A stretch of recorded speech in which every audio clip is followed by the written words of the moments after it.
Everyone, আসসালামু আলাইকুম। আমি কাজী সুমাইয়া। আর আজকে ব্লগ আমি আমার মেয়ে, বোন, মা সবাই মিলে কোথায় যাই, কি করি এটা দেখতে হলে পুরো ব্লগটা দেখতে হবে। আর ব্লগ না দেখলে তোমরা মজাই পাবে না, টুইস্টই জানবে না। এর জন্য আর আমাকে সাবস্ক্রাইব করো গাইস, বেশি বেশি ভালোবাসা। তার অল্প কিছু হলে আমার 1 লাখ সাবস্ক্রাইবার পূরণ হয়ে যাবে।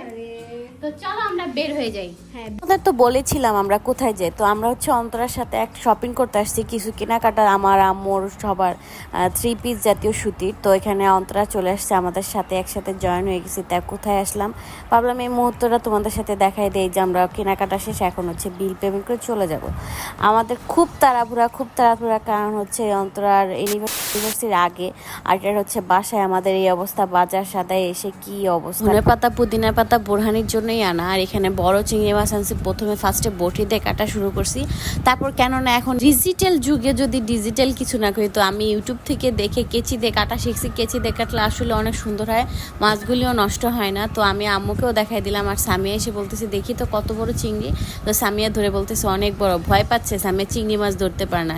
সামিয়া পরে ধরতে পারছে ফাইনালি। তো এখানে রুমিয়া, আম্মু, আমরা সবাই তাড়াতাড়ি কাটাতে, অনেক মাছগুলো তাড়াতাড়ি কাটা হয়ে গেলো। আমাদের মতো তোমরাও দেখে এভাবে শিখে ফেলবা ইজিভাবে। বটির থেকে কেচিতে অনেক ইজি। আমি যখন ইউটিউব থেকে শিখলাম, অবশ্যই আমার দেখা দিতে তোমরাও ইউটিউবে শিখে নেবা। মাথায় একটা ময়লা থেকে ময়লাটা ফেলে দেবা চিংড়ি মাছ। এখানে প্রায় 2-3 কেজি খুব তাড়াতাড়ি ভাবে আমরা কেটে ফেলছি। নিজেদের কাজ নিজেরা করাটাই ভালো, সব থেকে ভালো। এর জন্য আমরা নিজেদের কাজ নিজেরাই করি। বলতেছে সব কাজ আমি একা করছি।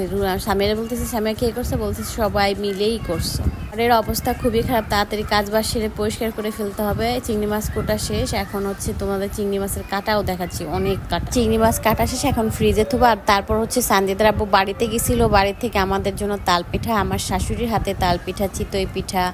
আর এই সিজনে হচ্ছে আমাদের তাল পিঠা, তাই না অবাক। আর এই সব দুধ হচ্ছে আমাদের গায়ের দুধ। আর এখানে তাল ছেড়ে দিছে যাতে পরবর্তীতে পিঠা খাইতে পারে। এই দেখো কাইন ধরে কলা নিয়ে আসছে, যা কলা অর্ধেক পাকছে, আবার কাঁচা কলাও দিয়ে দিছে যাতে পরবর্তীতে পাকলে আমার ছেলে মেয়ে খেতে পারে। আর এখানে বস্তায় দেখে অবাকই হবা, বস্তার ভিতর কি। বস্তার থেকে যে কাঁচা কলা, বেগুন, কাঁচা কলা হচ্ছে ভর্তা সবজি খাওয়ার জন্য। আর এখানে হচ্ছে কলা আস্তে আস্তে পাকবে, এটাও দিয়ে দিছে যাতে পরবর্তীতে খাবো। শাশুড়ি কয়জনে পাই গাইস, তাই না? খুবই ভাগ্যের বিষয়। শাশুড়ি সব নিজের হাতে দিয়ে দিছে যাতে আমাদের কিনে না খেতে হয়। যে দেশি কলা আর পেঁয়াজ দিয়ে দিছে 20-30 কেজির মতো, যাতে এই বছর আর কিনে না খেতে হয়। আর আমরা গাছের আমরা, এই কাঁচা আমরা ঢাকা আমাদের কিনে খেতে হবে না। ঢাকার আমরা থেকে বাড়ির আমরা অনেক ভালো। একটা কাঁঠালও দিয়ে দিছে, ছোট কাঁঠালটা গাইস এত মজা ছিল। সবকিছু নিয়ে আসবো, তাহলে ঢাকা শহরে এত টাকা কেনাকাটা করতে হবে না ভাই। যে পেঁয়াজের দাম, রসুনের দাম, আমরা বেঁচে গেছি না। দেশি জিনিস আরো হচ্ছে অনেক ভালো আমাদের নিজেদের হাতে। এখন সব হচ্ছে সাজাই গুছাই দিতে হবে না, এলোমেলো হয়ে রয়েছে। তো সাজাই গোছানোর পর দেখা যাক, তোমাদেরকে দেখাচ্ছি কেমন দেখায়।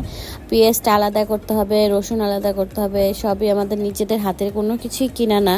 মজার ব্যাপার হচ্ছে কলার মোচাটা দেখে সবাই অবাকই হওয়ার কথা, তাই না? কলার মোচা ভাজিটা কিন্তু অনেক মজা লাগে। এই যে কলার মোচা দেখাচ্ছি, 2টা কলার মোচা দিয়ে দিচ্ছে। শাশুড়ি হলে এমন শাশুড়ি দরকার। আর এই যে আমাদের সেই পেঁয়াজ 20 কেজিরও বেশি হবে, আমাদের এবছর আর কিনে খেতে হবে না। পেঁয়াজটাও দেখায়।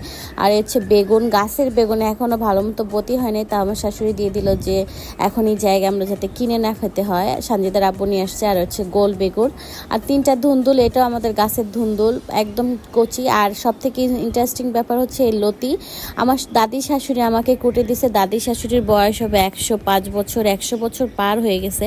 আর সে আমাকে লতি কুটে দিছে, এটাই অনেক কিছু। তাকে ধন্যবাদ দাদি তোমাকে। আমি লতি পছন্দ করি বলে সবসময় আমার দাদি শাশুড়ি আমার জন্য লতি ছুলে দেয়, মানে ছুলে বেছে দেয় যাতে আমার কষ্ট না হয়। এই যে সেই কলা, এই যে কাঁচা কলা আর পাকা কলা আগে খেতে হবে, কাঁচা কলা পরে পাকবে। এটাই হচ্ছে মজা। হাতের জিনিসের স্বাদই আলাদা, নিজেদের গাছের সবকিছু। কাঁচা কলা ভর্তা তরকারি অনেক মজা লাগবে।